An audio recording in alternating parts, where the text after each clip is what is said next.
Students కొందరు చేరారు. వాళ్ళలో సందీప్, ఉదయ్, వినీత్ ఉన్నారు. వీళ్ళు ముగ్గురు ఒక గ్రూప్గా ఉండేవారు. ఆ రోజు కాలేజ్ ఫ్రెషర్స్ డే. అది కాక మహిదర్ వాళ్ళది ఫైనల్ ఇయర్ అవ్వడంతో వాళ్ళే చేస్తామని చెప్పారు. సరే అన్నారు కాలేజ్ మేనేజ్మెంట్. ఫస్ట్ ఇయర్ నుంచి ఫోర్త్ ఇయర్ వరకు అమ్మాయిలు అబ్బాయిలు కలర్ఫుల్గా రెడీ అయి వచ్చారు. తన ఫ్రెండ్స్తో మాట్లాడుతూ వస్తున్న తన్వి చూసుకోకుండా ఎదురుగా వస్తున్న అతనికి డాష్ ఇచ్చింది. చూసుకోలేదు, సారీ అంది. ఏయ్ అన్నాడు అతను. కోపంగా ఉరిమి చూసింది. కావాలని డాష్ ఇచ్చి చూడలేదని అంటావా అని అరిచాడు. మహి ఎప్పుడు కూడా తనని అస్సలు అలా అరవడం చేయలేదు. తన ఫాదర్ కూడా నెమ్మదిగా పిలిచేవాడు. అలాంటిది ముక్కు మొహం తెలియని అతను అందరిలో అలా అరవడంతో కళ్ళలో నీళ్లు చేరాయి. నిజంగానే నేను చూసుకోలేదు, సారీ అండి అంది. సారీ, అలా చెప్తే నేను యాక్సెప్ట్ చేయను అంటూ అందరి ముందే ఆమె చెయ్యి పట్టుకున్నాడు. అంతే, అక్కడ ఉన్న స్టూడెంట్స్ వెళ్ళి స్టేజ్ దగ్గర ఉన్న మహీకి విషయం చెప్పేశారు. తన్విని తన చెల్లి కంటే ఎక్కువగా చూసుకుంటున్న మహి ఇక ఆగక క్రికెట్ బ్యాట్ పుచ్చుకొని బయలుదేరాడు. అసలే అతనికి పిచ్చి క్రేజ్ ఉంది కాలేజీలో. ఇక వెనకున్న స్టూడెంట్స్ తలా ఒక స్టిక్ పట్టుకొని మహిదర్ వెనకే నడిచారు. వీళ్ళు వచ్చేసరికి ఉదయ్ తన్విని లైబ్రరీలోకి లాక్కెళ్ళిపోయాడు. మహిదర్ కోపం లిమిట్స్ క్రాస్ చేసింది. అంతే, పెద్ద పెద్ద అడుగులతో లైబ్రరీకి వచ్చిన అతనికి మెయిన్ డోర్ క్లోజ్ చేసి కనబడింది. ఒక కిక్కిస్తూ, రే దమ్ముంటే తలుపు తీయరా ఆడంగి వెధవా, అమ్మాయితో ఎలా బిహేవ్ చేయాలో తెలీదా నీకు అని అరిచాడు. లైబ్రరీ లోపల తన్విని హత్తుకుని, ఐ లవ్ యూ తన్వి, నువ్వంటే నాకు చాలా ఇష్టం. మొదటి రోజు నిన్ను చూసిన మొదటి క్షణంలోనే నిన్ను ఇష్టపడ్డాను. కానీ నువ్వు ఆ మహీతో కలిసి తిరుగుతుంటే భరించలేకపోతున్నాను. నన్ను ప్రేమించమని బలవంతం చెయ్యను, కానీ అట్లీస్ట్ నన్ను ఒక ఫ్రెండ్గా అయినా చూడు. నన్ను మాత్రం దూరం పెట్టకని గట్టిగా పట్టుకొని అడుగుతుంటే అవాక్కైపోయింది తన్విక. అతను ఏం చెప్తున్నాడో అర్థం కావడానికి అర నిమిషం పడితే అతన్ని విదిలించి, లుక్ మిస్టర్, ఇదేనా అమ్మాయితో నడుచుకునే పద్ధతి అని సీరియస్గా అడిగింది. డోంట్ నో, నీతో ఎలా మాట్లాడాలి తెలియదు. నిన్ను ఇబ్బంది పెట్టి తప్పుగా మాట్లాడి ఉంటే really sorry Tanvi. But I love you. Love at first sight, please consider my love. ప్రేమ అది అనుభూతి చెందాలి మిస్టర్, ఆలోచిస్తే కాదు. అస్సలు చూడంగానే లవ్ ఏంటి, నా గురించి నీకేం తెలుసని, అన్నీ తెలుసుకొని లెక్కాపత్రాలు చూసుకొని ప్రేమిస్తే అది ప్రేమ ఎలా అవుతుంది? తన్వి ఆశ్చర్యంగా చూసింది. అతని చేయి పట్టుకున్నాడని కోపంతో కొట్టేలోపే ఇక్కడికి లాక్కొచ్చి ప్రపోజ్ చేస్తే ఏమనాలో అర్థం కాలేదు. ఇప్పుడు అతని మాటలు కళ్ళల్లో నిజాయితీ కనబడుతుంది. అప్పుడే అతన్ని పూర్తిగా చూసింది. ఎత్తుగా ఉన్నాడు, కానీ మహి అంత కాదు. ఒక అంగుళం తక్కువే, కానీ అంత సాఫ్ట్ పర్సనాలిటీలా లేడు. రఫ్గా ఉన్న గడ్డం, ఎర్రగా ఉన్న కళ్ళు. అలాగని అతని ముఖం భయంకరంగా ఏం లేదు, చాలా స్వచ్ఛంగా ఉంది. ఎందుకో తన్వి కూడా అతని కళ్ళకి అట్రాక్ట్ అయినా వెంటనే ఒప్పుకోలేదు. అస్సలు అతని గురించి తనకేం తెలుసు అని నన్ను ప్రేమించమని బలవంతం చేయను, ప్లీజ్ అర్థం చేసుకో చాలని మరోసారి గట్టిగా ముందుకు లాక్కొని హత్తుకొని వదిలి డోర్ తీయగానే పవర్ఫుల్ పంచ్ పడింది ఉదయ్ ఫేస్ మీద. అంతే, ముక్కు టమాటా పచ్చడి అయిపోయి సాసులా బ్లడ్ కారిపోతుంది. నేను చెప్పేది విను మహిదర్ అంటుండగానే మరో 4 పంచులు ఫాస్ట్గా అతని ముక్కుని ముద్దాడి రక్తసిక్తం చేస్తే, మహి ఆగు అంటూ వచ్చింది Tanvi. How dare you rascal, తన్వితో ఇలా బిహేవ్ చేయడానికి బతకాలని లేదారా నీకని తన్విని నెట్టేసి అతని కడుపులో పిడిగుద్దులు కురిపిస్తుంటే, మహిదర్ చేతిలో ఎక్కడ చచ్చిపోతాడో అని అతను నాకు ప్రపోజ్ చేశాడు మహి, జస్ట్ లీవ్ హిమ్ అంది. లాస్ట్గా బ్యాట్తో కొట్టబోయేవాడలో ఆగిపోయాడు ఆ మాటకి. విచిత్రంగా చూస్తూ వాట్ అన్నాడు వియర్డ్గా. Yes, he loves me. Propose చేయడానికి ఇక్కడికి తీసుకువచ్చాడు. నాతో ఏం మిస్బిహేవ్ చేయలేదు. తన ప్రేమ విషయం చెప్పాడు, అంతే. మళ్ళీ చితక్కొట్టడానికి చూస్తున్న మహిని ఆపి, ఐ లవ్ హిమ్ మహి, ఇకనైనా ఆపు, కొట్టద్దు అనగానే బిగించిన మహిదర్ పిడికిలి వదిలి అయ్యింది. ఉదయ్ పిచ్చ షాక్లో ఉన్నాడు. ఏంటి, ఏమన్నావు? సీరియస్గా చూశాడు Mahidar. Yes, I love him. తన సిన్సియారిటీ నచ్చింది. ఆలోచించి నిర్ణయం తీసుకుంటానని రిప్లై ఇచ్చాను. ప్లీజ్ తనని ఏం చెయ్యకు అనగానే ఉదయ్ గలా పట్టుకుని లాక్కెళ్ళి ప్రిన్సిపాల్ రూమ్లో పడేశాడు. స్టూడెంట్స్ అందరూ అక్కడే ఉండటంతో మీరంతా వెళ్ళి ఫెస్ట్ని ఎంజాయ్ చేయండి, ఇది మా పర్సనల్ మ్యాటర్ అనడంతో అక్కడ ఉన్న అందరూ వెళ్ళిపోయారు. కానీ ఉదయ్ తన్వికి ప్రపోజ్ చేశాడు. ఆమె యాక్సెప్ట్ చేసిందని కాలేజ్ మొత్తం మారుమోగిపోయింది. ఏంటి ఉదయ్ ఇది, మెరిట్ స్టూడెంట్ అని ఫ్రీ సీట్ ఇస్తే కాలేజ్కి వచ్చి నువ్వు చేసే పని ఇదా అని సీరియస్ అయ్యారు ప్రిన్సిపాల్. సార్, మీరు వార్నింగ్లో ఇస్తారో టీసీ బట్ వీడు మాత్రం కాలేజీలో నాకు కనపడకూడదని గట్టిగానే చెప్పి తన్విని తీసుకొని బయటికి వచ్చేశాడు. అతను సీరియస్గా ఉండటం చూస్తూ, సారీ మహి, కోపంతో ఎక్కడ నువ్వు అతన్ని చంపేస్తావేమోనని భయపడి అబద్ధం చెప్పాను. నిజానికి అతన్ని నేను లవ్ చేయలేదు మహి అని నెమ్మదిగా చెప్పింది. తెలుసు. చిన్నగా నవ్వుతూ, అందరి ముందు అలా చెప్పినందుకు కోపం వచ్చిందా? అలాంటి వాడిని సపోర్ట్ చేసినందుకు చంపాలి అనిపించింది. ప్రేమ ప్రపోజల్స్ అనేవి కాలేజీలో కామన్. నచ్చితే ఓకే అని, లేదంటే నో అని చెప్పేస్తాం. మనల్ని ఎవరు చూడకూడదు చెప్పకూడదు అంటే ఎలా? రోబోట్స్ కాదు కదా, ఫీలింగ్స్ ఉన్న మనుషులే కదా. అతన్ని లవ్ చేశాడు, చెప్పాడు. నేను ముందే నో చెప్పేశాను. ప్రాబ్లం అక్కడికి సాల్వ్ అయిపోయింది అంటున్న ఆమెని అటు చూడు అన్నట్టుగా చూపించాడు. స్టూడెంట్స్ అందరూ గుంపులు గుంపులుగా మాట్లాడుతుండటం చూస్తూ, వాళ్ళ మధ్య నడుస్తుంది మీ టాపిక్నే. ఇప్పుడు అది అవసరమా? చిరాగ్గా అంటుంటే, లీవ్ ప్రిన్సిపాల్తో చెప్పావుగా, ఇక ఆయనే చూసుకుంటారులే, పద క్లాస్కి టైం అవుతుంది. లేదు నువ్వు వెళ్ళు అని స్టేడియంకి వెళ్ళిపోయాడు. అక్కడ ఆల్రెడీ ఫుట్బాల్ మ్యాచ్ ప్రాక్టీస్ జరుగుతుంది. కాలేజ్ తరపున జరిగే టోర్నమెంట్లో మహిళ టీం పాల్గొంటుంది. ఆ తర్వాత వారం రోజులు ఉదయ్ కాలేజీలో కనబడలేదు. అందరూ అతను వెళ్ళిపోయాడని అనుకున్నారు, కానీ వారం తర్వాత మళ్ళీ కనబడ్డాడు. అతని పక్కన సందీప్, వినీత్ ఉన్నారు. ఏంటి ఉదయ్, ఆ మహిధర్ కొడితే అలా వదిలేశావు? అదే నేనైతే సరిగా సమాధానం చెప్పేవాడిని అన్నాడు సందీప్ అతన్ని ఉసిగొలుపుతూ. తన్వి ప్లేస్లో నీ చెల్లెలు ఉంటే ఇలాగే అంటావా సందీప్ అన్నాడు. అవాక్కై చూశారు సందీప్, వినీత్. వాళ్ళిద్దరి మధ్య రిలేషన్ ఫ్రెండ్షిప్ కంటే బ్రదర్ అండ్ సిస్టర్ కంటే ఎక్కువ. అతని తప్పు లేదు. అయితే ఇప్పుడు ఏం చేస్తావు? మళ్ళీ వాడి చేత దెబ్బలు తింటావా? లేదంటే నీ పిల్లని వదిలేస్తావా? నేను వెళ్ళను, మాట్లాడను, కానీ నా దగ్గరకు వచ్చేలా చేస్తా చూడు. తన్వి నీ దగ్గరకా? ఛాన్సే లేదు అన్నాడు సందీప్. వచ్చేలా చేస్తే బెట్టా? సందీప్, వినీత్ బెట్టు వేశారు. సరే, తన్వి తనకు తానుగా వచ్చి నాకు ప్రపోజ్ చేసి తన లవ్ చెప్పేలా చేస్తాను చూడని క్యాంటీన్కి వెళ్ళాడు. తన ఫ్రెండ్స్తో కాఫీ తాగుతూ ఉదయ్ని చూసింది తన్వి. ఆమెను చూసి కూడా పలకరించకుండా సైలెంట్గా దూరంగా ఉన్న బెంచ్ దగ్గరికి వెళ్ళి కాఫీ ఆర్డర్ చేశాడు. ఎలా ఉన్నారు అని అడగకుండా, తనను సేవ్ చేసినందుకు కనీసం థ్యాంక్స్ చెప్పకుండా పట్టించుకోకుండా వెళ్ళిన ఉదయ్ని చూసి కోపంగా వెళ్ళింది తన్వి. ఆమెకి ఉన్న అలవాటే అది. ఎంత ప్రేమను చూపిస్తుందో అంత కోపాన్ని కూడా చూపిస్తుంది. మిస్టర్, ఏంటి చూసి కూడా పట్టించుకోకుండా వచ్చేసావ్ అంది చేతులు నడుం మీద పెట్టుకొని. మాట్లాడలేదు ఉదయ్. తన ఫ్రెండ్స్ అంతా చూస్తుంటే అందరి ముందు అవమానంగా అనిపించింది. మహిధర్ దెబ్బకి కాలేజీలో తనని ఎవరు ఏమీ అడగకపోయినా ఒకరిద్దరు గుసగుసలాడుతూనే ఉంటారు. నిన్నే అని మళ్ళీ పిలిచింది. వచ్చిన కాఫీని సిప్ చేస్తున్న ఉదయ్ దగ్గర నుంచి కప్ లాక్కుని, ఏంటి ఓవర్ చేస్తున్నావు? ఆ రోజు నేను కానీ నిన్ను లవ్ చేస్తున్నాను అని చెప్పకపోయి ఉంటే ఈ పాటికి హాస్పిటల్ బెడ్ మీదను మార్చురీ రూమ్లోనే ఉండేది నీ బాడీ. అర్థమవుతుందా అంది.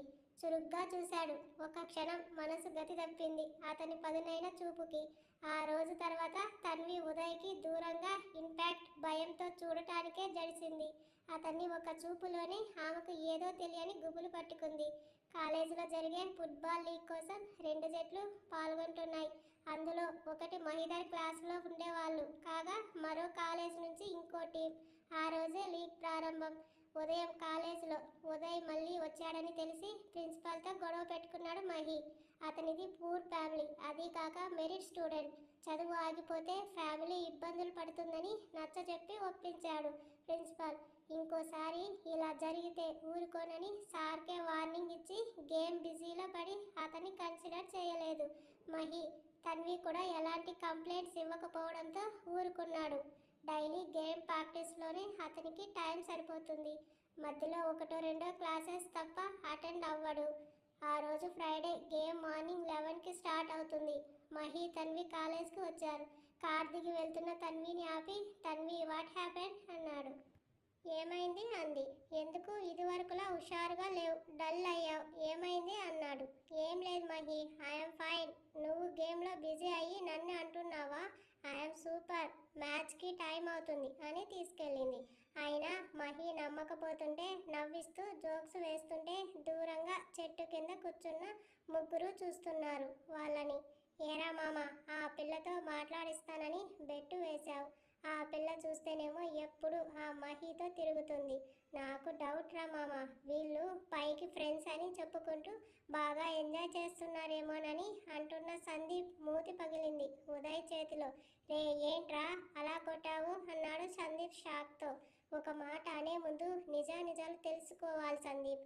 నోరు ఉందని ఇష్టానికి వాక్కూడదు. నీలా చెడు దృష్టితో చూస్తే ఫ్రెండ్షిప్ అన్న మాటే ప్రపంచంలో ఉండదు. మహి జెంటిల్మ్యాన్. ఆ రోజు నన్ను కొట్టింది కూడా అమ్మాయిని ఒంటరిగా తీసుకెళ్ళానని అని తప్ప నా మీద కోపంతో కాదు. ఇక తన్వి తనకి మహి బ్రదర్ కంటే ఎక్కువ అని వాళ్ళని చూసిన వాళ్ళు ఎవరైనా చెప్తారు. తిక్క మాటలు మాట్లాడితే తల పగల కొడతాను. అంతేకాదు నీతో వేసిన బెట్ కూడా ఓడిపోయాను. ఆ రోజు అమ్మాయిని నాతో మాట్లాడేలా చేస్తా అన్నాను, కానీ చెయ్యను. నేను ప్రేమించాను, అంత మాత్రాన తను ప్రేమించాలని లేదు కదా. చూస్తూ ఆరాధిస్తాను. తన రేంజ్ వేరే. నేను ఒక ఆటో డ్రైవర్ కొడుకుని. నాన్నతో ఆటో నడుపుతూ ఖర్చులు చూసుకునేవాడిని. కానీ తను పుట్టుకతోనే గోల్డెన్ స్పూన్లో పెరిగింది.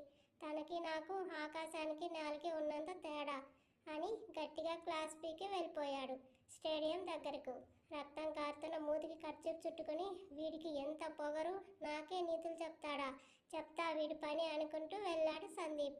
తన ఫ్రెండ్స్ కోసం అటుగా వచ్చిన తన్వి ఉదయ్ మాట్లాడిన మాటలన్నీ విన్నది. అతని మాటలు ఆమెలో చాలా ప్రభావమే చూపాయి. టోర్నమెంట్ స్టార్ట్ అయింది. ఇరు జట్లు రెడీగా ఉండగా గేమ్ స్టార్ట్ చేశారు. హోరాహోరీగా సాగుతున్న ఆటలో మహీ టీం ముందంజలో ఉంది. కానీ ఆడుతూ గాయపడ్డాడు ఒక మెంబర్. వెంటనే మరొకరు అవసరమై చూస్తే అంత బాగా ఆడేవారు ఎవ్వరూ లేరు అక్కడ. వెనకే ఎవరో ఉదయ్ బాగా ఆ గోల్ వేస్తాడని చెప్పడంతో కోచ్ అతన్ని రమ్మని సైగ చేశాడు. అందరూ వెళ్ళాక ఉదయ్ ఒక్కడే ఆడటం ఆ కోచ్తో పాటు మహిదర్ కూడా 2-3 సార్లు చూశాడు. ఆలోచించకుండా కాలేజ్ కోసం వచ్చిన ఉదయ్తో టీం మెంబర్స్కి హ్యాండ్ షేక్ ఇప్పించగా మహి ఉదయ్ చెయ్యి పట్టుకుంటాడా లేదా అని అందరికంటే ఆతృతగా చూసింది తన్వి. ఆమెకు ఇద్దరు కావాల్సిన వాళ్ళు అనిపించింది. మహిదర్ చేతిని తానే ముందు పట్టుకొని చిన్నగా స్మైల్ ఇచ్చాడు ఉదయ్. మహి ఈగో సాటిస్ఫై అవ్వడంతో గేమ్ మళ్ళీ పుంజుకుంది. ఆఖరి గోల్ వరకు ఉత్కంఠభరితంగా సాగిన ఆటల్లో మహి టీంనే గెలిచింది. ఆఖరి గోల్ వేసిన ఉదయ్ టీంకి విజయాన్ని అందించాడు. అందరూ అతన్ని మెచ్చుకున్నారు. భారీ ప్రైజ్ మనీతో గెలిచిన వాళ్ళని ట్రోఫీతో సత్కరించగా మహిదర్ నవ్వుతూ అతన్ని మెచ్చుకొని ఫ్రెండ్స్ అంటూ చేతిని ముందుకు పెట్టాడు. తన్వి అయితే ఆనందంతో ఎగిరి గంతులు వేసింది. వాళ్ళిద్దరూ ఒకరినొకరు హక్ చేసుకోవడంతో. ఉదయ్లోని పొగరే కాదు, అతన్ని కష్టపడే తత్వం, నిజాయితీ నచ్చింది మహీకి. ఆ రోజు తన్వితో పాటు మహీ కూడా అతని మాటలు విన్నాడు. తన్వికి కూడా ఉదయ్ అంటే ఇష్టం ఉన్నట్టు తెలుస్తుంటే అతనితో ఫ్రెండ్షిప్ చేసి పూర్తిగా తెలుసుకోవాలి అనుకున్నాడు. కాలేజీలో ముగ్గురు మంచి స్నేహితులు అయ్యారు. ప్రతిరోజు ఫ్రీ టైంలో మాట్లాడుకున్నా ఎవరి ఇంటికి వాళ్ళు వెళ్ళిపోతున్నారు. ఇలా రోజులు గడుస్తున్నాయి. ఓ రోజు కాలేజ్ అయ్యాక తన్వి బర్త్డే కోసం షాపింగ్కి తీసుకెళ్లాడు మహి. పెద్ద మాల్లో షాపింగ్ చేసి ఇంటికి రిటర్న్ అవుతుండగా ట్రాఫిక్లో ఆగారు. వాళ్లకు 2 అడుగుల ముందు ఆటోలో 4 ప్యాసింజర్స్తో డ్రైవర్గా ఉన్న ఉదయ్ కనబడ్డాడు. మహి తను ఉదయ్ కదా అంటున్న తన్వి మాటకి గ్రానీతో మాట్లాడుతున్న మహి పక్కకు తిరిగి చూశాడు. కాగి చొక్కాలో ఆటో నడుపుతున్నాడు ఉదయ్. తన్వి కళ్ళలో నీళ్లు తిరిగాయి. అతనికి ఎప్పుడు ఎలా అట్రాక్ట్ అయ్యిందో తనకే తెలియకుండా జరిగిపోయింది. తన్వి ఎమోషనల్ అవుతుంటే అది తన వర్క్, ఇల్లు గడవాలి అంటే తప్పదు. ఎందుకు అంత ఎమోషనల్ అవుతున్నా తన్వి అన్నాడు. వెంటనే కళ్ళు తుడుచుకొని లేదు అదేం లేదు మహి, ఎంతైనా మన ఫ్రెండ్ కదా, సడన్గా అలా చూసి తట్టుకోలేకపోయాను అంది. వీళ్ళ కారు కంటే ముందే ఉదయ్ ఆటో వెళ్ళిపోయింది. ఇంటికి వచ్చేశారు. ఆ రోజు నైట్ తన్వి ఫోన్ రింగ్ అవుతుంటే ఇంకా నిద్రపోకుండా ఉదయ్ గురించి ఆలోచిస్తూ ఉన్న తనకి రింగ్ చెవులకు వినపడలేదు. మరోసారి కాల్ రావడంతో ఉలిక్కిపడి లిఫ్ట్ చేసింది. అవతల మౌనం. హలో ఎవరు అని నెంబర్ చూస్తే నేమ్ లేదు. తన్వి నేను ఉదయ్ అన్నాడు. మాట్లాడలేదు ఆమె. ఒకసారి బ్యాక్ సైడ్ గార్డెన్లోకి వస్తావా అన్నాడు. ఉదయ్ నువ్వు ఇక్కడ ఈ టైంలో అంది గబగబా వెనుక నుంచి మెట్లు దిగేస్తూ. చేతిలో గిఫ్ట్ ప్యాక్తో నిల్చుని ఉన్న అతన్ని చూడగానే చెప్పలేని ఆనందం ఆమెలో. ఉదయ్ నువ్వేంటి ఇక్కడ అంది ఆశ్చర్యంగా. ఆమె ముందుకు వచ్చి చేతిలో గిఫ్ట్ పెట్టి హ్యాపీ బర్త్డే తన్వి అన్నాడు. సంతోషంతో మెరిసే కళ్ళతో నా కోసం వచ్చావా అంది. ఇది నీకోసం అంటూ మరో చిన్న బాక్స్ ఇచ్చి ఓపెన్ చేయమన్నాడు. చూసిన తన్వికి అందులో లవ్ సింబల్ లాకెట్తో ఉన్న గోల్డ్ చైన్ కనబడింది. ఇవన్నీ ఎవరు తీసుకురమ్మన్నారు? అతని ఫైనాన్షియల్ స్థితి తెలిసే అన్నది. నాకు ఇవ్వాలి అనిపించింది, ఇస్తున్నా. నేను ఇచ్చిన డ్రెస్లో ఈ చైన్లో రేపు నువ్వు కాలేజ్కి వస్తే చూడాలని నా ఆశ. వస్తావా అన్నాడు. అతని కళ్ళలో మాటలో ఇష్టానికి అంది. సరే నేను వెళ్తాను అని వెనుతిరుగుతున్న అతన్ని చెయ్యి పట్టుకుని కన్నీళ్లతో చూసింది. నా కోసం ఆటో నడిపి కొన్నావు కదా. చిన్న నవ్వుతో నచ్చిన వాళ్ళ కోసం చేయడంలో తప్పు లేదు తన్వి అన్నాడు. అతన్ని వెనుక నుంచి హత్తుకొని రేపు నీకో సర్ప్రైజ్ ఇస్తాను అంది. సర్ప్రైజ్నా?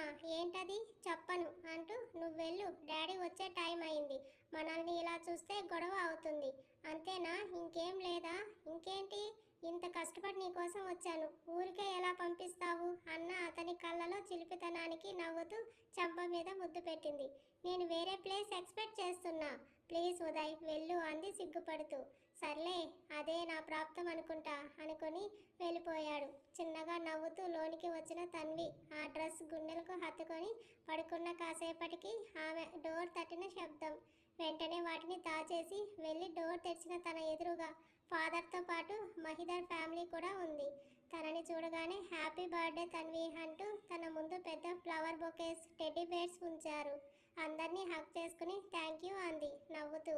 తన చేత కేక్ కట్ చేయించి పిక్స్ తీసుకున్నాక మార్నింగ్ త్వరగా రెడీ అవ్వమని చెప్పి అందరూ వెళ్తే తన్విని చూస్తూ ఏంటే ఏదో టెన్షన్గా ఉన్నా అన్నాడు మహి. నేనా?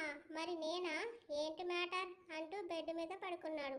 ఏం లేదు మహి అంటున్న తన ముఖంలో కంగారు ఓ కంట కనిపెడుతూనే బెడ్ కింద ఉన్న కవర్ తీశాడు. మహి, అది ఉదయ్ వచ్చాడా? నొసలు చిట్లించాడు. తల దించుకుంది తన్వి. చేతిలో ఉన్న దాన్ని పక్కన పెట్టి మీ డాడీకి అతను ఖచ్చితంగా నచ్చడు, ఆ విషయం నీకు తెలుసు కదా అన్నాడు. మరి మీ నాన్నని ఎదిరిస్తావా, అతన్ని వదిలేస్తావా? రెండూ చేయలేను. నాకు ఇద్దరూ కావాలి. ఇందులో నువ్వు నాకు హెల్ప్ చేయాలి. ప్లీజ్ మహి. అస్సలు అతని మనసులో ఏముందో తెలుసుకున్నావా? నువ్వంటే ఇష్టమా, లేదంటే నీ వెనక ఉన్న ప్రాపర్టీ అంటేనా? ఉదయ్ అలాంటి వాడు కాదు మహి. మరి ఎలాంటి వాడో చెప్పు, వింటాను. తెలియదు. చూడు తన్వి, నిన్ను ప్రేమించాడని గిఫ్ట్స్ తెచ్చి ఇచ్చినంత మాత్రాన నీ కోసం ఏదైనా చేస్తాడు అని అనుకుంటే మాత్రం నువ్వు మోసపోతున్నావు. నో మహి, ఉదయ్ నన్ను సిన్సియర్గా లవ్ చేస్తున్నాడు.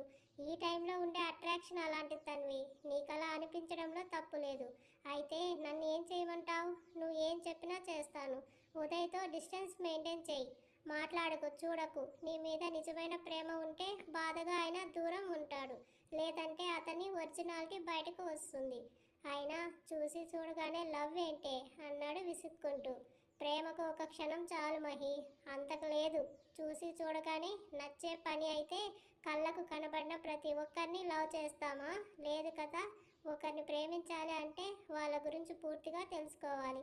అందరితో ఎలా ఉంటారు, ఒంటరిగా ఉంటే ఎలా ఉంటారని గమనించాలి.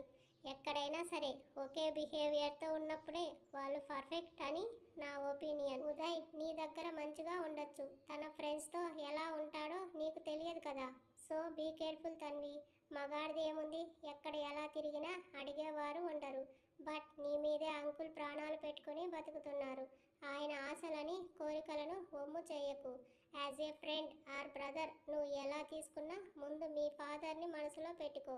తొందరపడి నిర్ణయం తీసుకుంటే బాధపడేది నువ్వే. తర్వాత రోజు కాలేజ్ ఎంట్రన్స్లోనే ఉన్నాడు ఉదయ్ సందీప్ వినీత్లతో. రే ఉదయ్, నిజంగానే తన్వి నువ్వు ఇచ్చిన డ్రెస్ వేసుకొని వస్తుందని నాకు అనిపించడం లేదురా. నాకు అనిపిస్తుంది. అదంతా కాదు, అస్సలు నువ్వు ప్రేమించేది తననా, తన వెనుక ఉన్న ఆస్తినా? షటప్. నేను తన్విని సిన్సియర్గా లవ్ చేస్తున్నా. తను నాతో పాటు వస్తే ఇప్పుడైనా తీసుకెళ్ళిపోతాను. తీసుకెళ్ళి ఏం చేస్తావురా అన్నాడు సందీప్. తనను బాగా చూసుకుంటాను. అదే ఎలా? నువ్వు ఇంకా చదువుతున్నావు, జాబ్ రావాలి కదా. అప్పటి వరకు ఎలా? ఆటో నడుపుతూ అయినా తన్విని చూసుకుంటాను అనగానే ఇద్దరు పగలబడి నవ్వారు. మరీ కామెడీగా మాట్లాడుకు ఉదయ్. పట్టుపరుపుల మీద ఏసీ గదుల్లో పెరిగిన తన్వి నీతో పాటు రేకుల ఇంట్లో దోమలు కొట్టుకుంటూ కూర్చుంటుందా? అందుకు తను అంగీకరిస్తుందా? నన్ను కూడా తను ప్రేమిస్తే కటిక నేల మీద పడుకోవడానికైనా ఇష్టపడుతుంది. సరే అవన్నీ తర్వాత. ఇవాళ నువ్వు ఇచ్చిన డ్రెస్లో తన్వి రాకపోతే అందరిలానే బాయ్ ఫ్రెండ్ని వాడుకుని వదిలేసే రకం తను. అలా కాకుండా నువ్వు ఇచ్చిన డ్రెస్లో వచ్చింది అంటే నువ్వు అన్నట్టుగానే తనకు చాలా ఇష్టం నువ్వంటే. నీతో ఎక్కడికైనా వస్తుంది సరేనా అనగానే మాట్లాడకుండా ఎంట్రన్స్ వైపే చూస్తున్నాడు ఉదయ్. కార్ దిగిన తన్వి ఉదయ్ ఇచ్చిన డ్రెస్లో రాలేదు. తన ఫాదర్ కొనిచ్చిన కాస్ట్లీ డిజైనర్ వర్క్ డ్రెస్లో వచ్చింది. దిగింది అంతే ఉదయ్ మొహం పాలిపోయింది. పక్కనే ఉన్న సందీప్, చూసావా నువ్వు కొనిచ్చిన డ్రెస్ని కాలేజ్కి వేసుకుని రావడానికి ఇష్టపడిన తన్వి నీతో లైఫ్ లాంగ్ ఆ రేకుల ఇంట్లో ఉంటుందని ఎలారా అనుకుంటున్నావు? అమ్మాయిలంతా ఇంతేరా, అబ్బాయిల్ని వాళ్ళ సరదాల కోసం వాడుకొని వెంట తిప్పుకొని చివరకు పిచ్చి వాళ్ళని చేసి వదిలేస్తారు. నువ్వేమైనా అనుకోరా ఉదయ్, తన్వి మహిని తప్ప ఇంకెవ్వరికి పడదు. ఎందుకంటే వాళ్ళు డబ్బున్న వాళ్ళు, ఇద్దరిది ఒకే స్టేటస్. నిన్ను కుక్కలా తిప్పించడానికి ఇదంతా చేస్తుందని వెళ్ళిపోయాడు. తన వైపే వస్తున్న తన్విని చూసి కోపంగా వెళ్ళిపోయాడు ఉదయ్. ఆగు ఉదయ్ అంటున్న తన్వి చెయ్యి పట్టుకుని ఆపుతూ,